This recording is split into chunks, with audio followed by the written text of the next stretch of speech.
Welcome to the HR Chat Show, one of the world's most downloaded and shared podcasts designed for HR pros, talent execs, tech enthusiasts, and business leaders.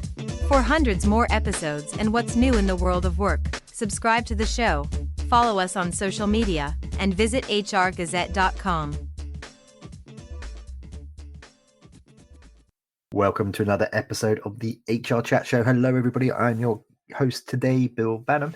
And in this episode, we're going to talk about the cost of living and about the moral and business case for employers to embed living wage initiatives in their HR strategies. My awesome guest today is Gail Irvine, Head of Business Development and Policy over at the Living Wage Foundation. If you haven't heard of them yet, check them out. Gail joined the Living Wage Foundation back in October 2022 and is responsible for driving forward new projects that maximize voluntary employer approaches to tackle in-work poverty and promote good work. Hey, Gail, welcome to the show today. Hello, very nice to be here. So beyond my little introduction there, why don't you take a minute or two, Gail, and tell listeners a bit more about yourself? I've been at the Living Wage Foundation for a couple of years, and before that I was leading the Living Wage campaign in Scotland. And it's just, I've always been really passionate about good work, good employment, how we can make sure that the world of work is changing in a way that benefits ordinary people. And I think the Living Wage has always been one of the most exciting campaigns in the world of work. So it's an absolute dream for me to work for the Living Wage Foundation. Yeah. Okay, thank you very much. Let's talk a bit more about the mission of the Living Wage Foundation in just a moment. But before we get there, Gail, I think it's important to set a bit of context. We're mainly focusing on the UK and the situation in the UK. This is a global podcast. We've got listeners all over the place, but it's mainly focused on the UK. Although I think a lot of the conversation actually is applicable in other places too. Let's start then by talking about the increase in the cost of living, specifically in the UK over the past couple of years. There have been various factors contributing to that. Some of those are more political than others. I won't get into my thoughts around Brexit. Your listeners already know about that. But what are some of those factors that have contributed to the cost of living, and how bad has it got in the last couple of years, Gail? It's got much worse than I think any of us could have imagined 3 years ago. So it has been, the real striking difference has been it's basically double-digit growth for the last 2 years, whereas we were used to seeing maybe 1 or 2% before that for a very long time, pretty much the whole duration of the Living Wage campaign, which is a wage rate that's based on changes in the cost of living. The main drivers, like you say, there's a lot to unpack there, but it's mostly been fueled by rising food and energy prices. And a lot of that has been caused by some of these big macroeconomic factors. You mentioned Brexit, but there's, of course, the contraction of the whole global economy during the pandemic, and then what reopening did to the economy. And the war in Ukraine obviously has been a massive factor as well, particularly driving up energy prices. And I think the most important thing to say is that everyone's been affected by increased cost of living, but it does fall on the lowest paid people in society the hardest, because they spend much more of their earnings on the essentials like food and energy, like paying their rent and affording their bills.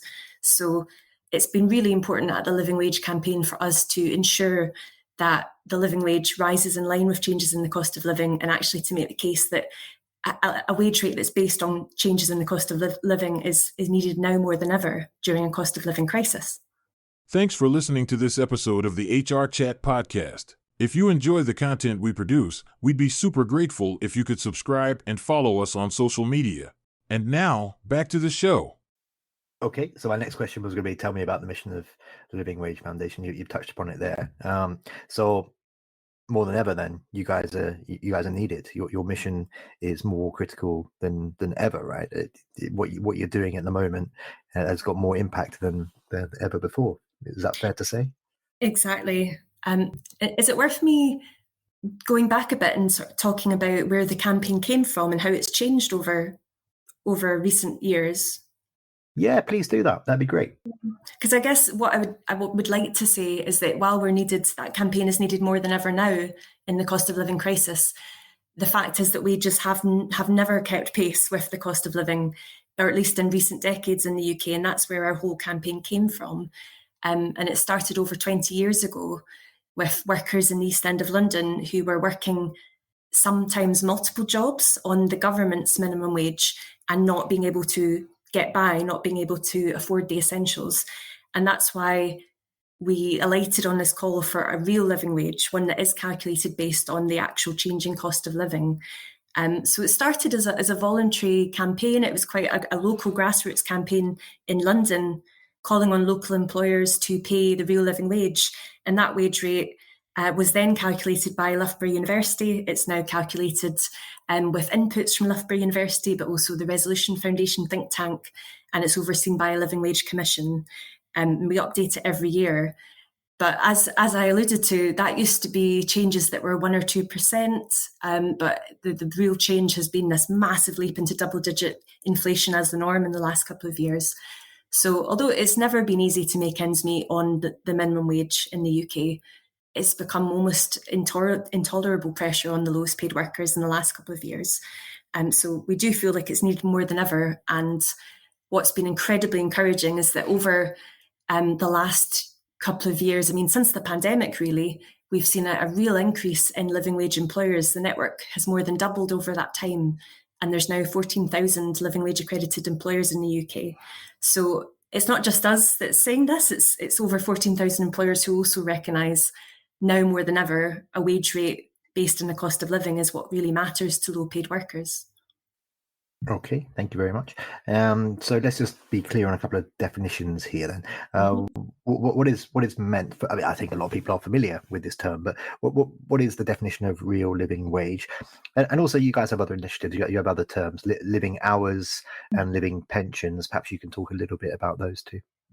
Yeah, so just to clarify, like say the definitions are important. So when I say the real living wage, I mean the living wage that's set by the Living Wage Foundation, calculated by Resolution Foundation and overseen by the Living Wage Commission.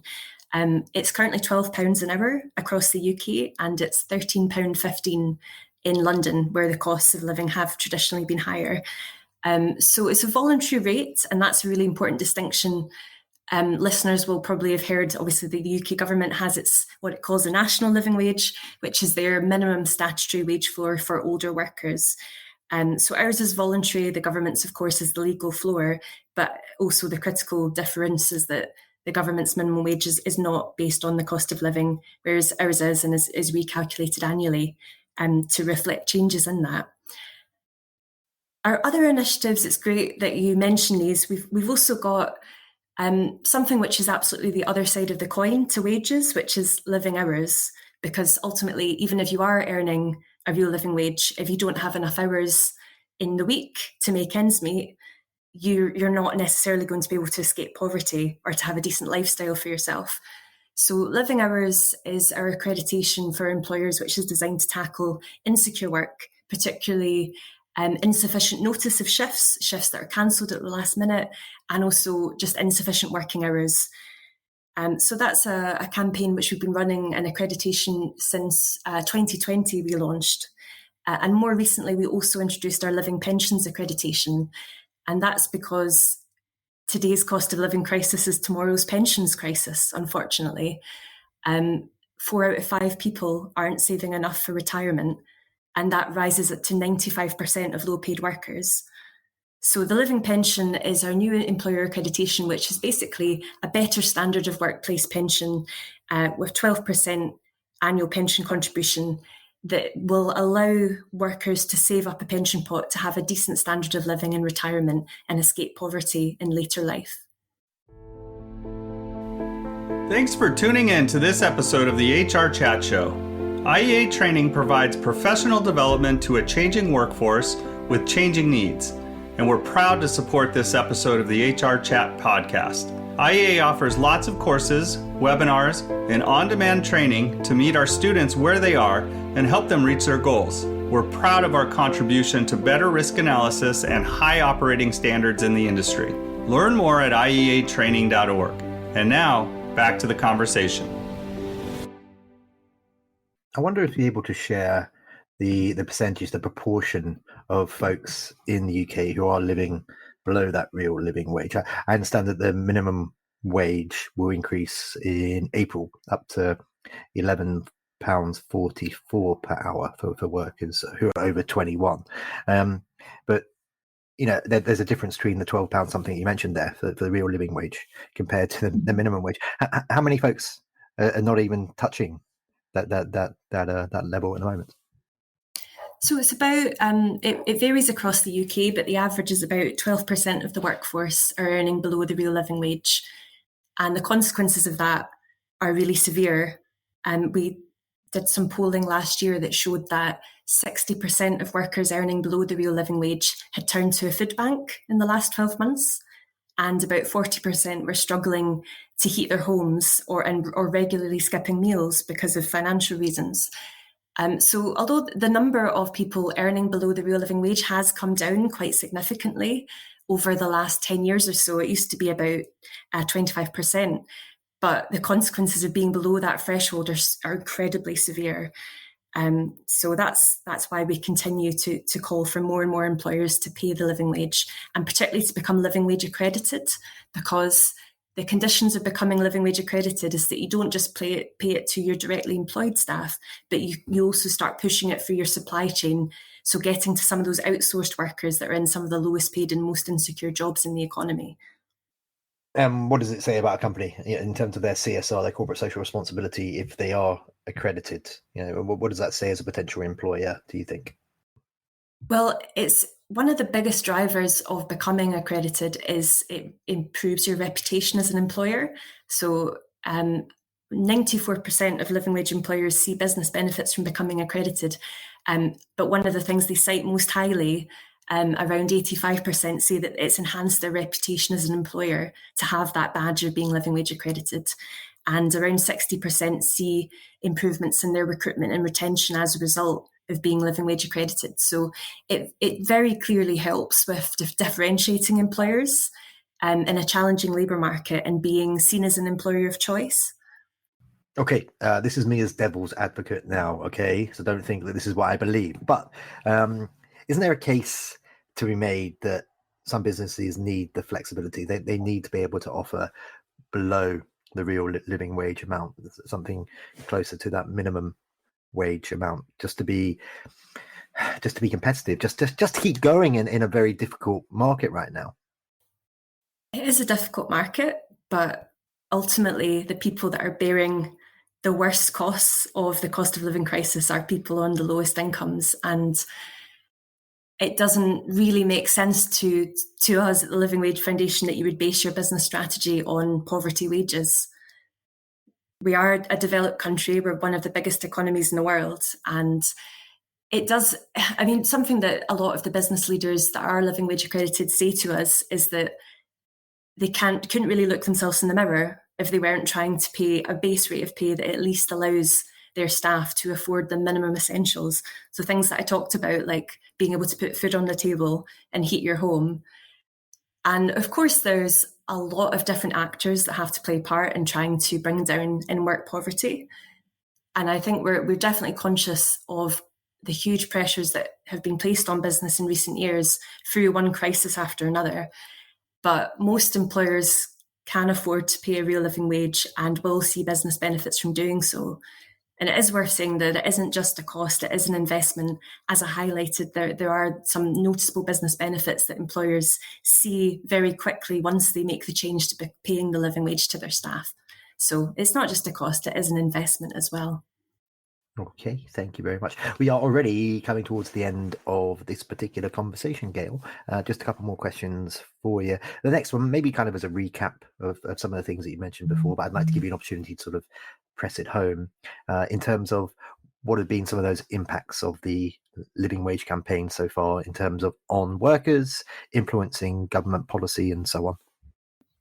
Yeah, the direct impact is really exciting for us because we have over 14,000 living wage accredited employers, and that means that there's about 500,000 workers in the UK who see their pay go up annually in line with changes in the living wage rate.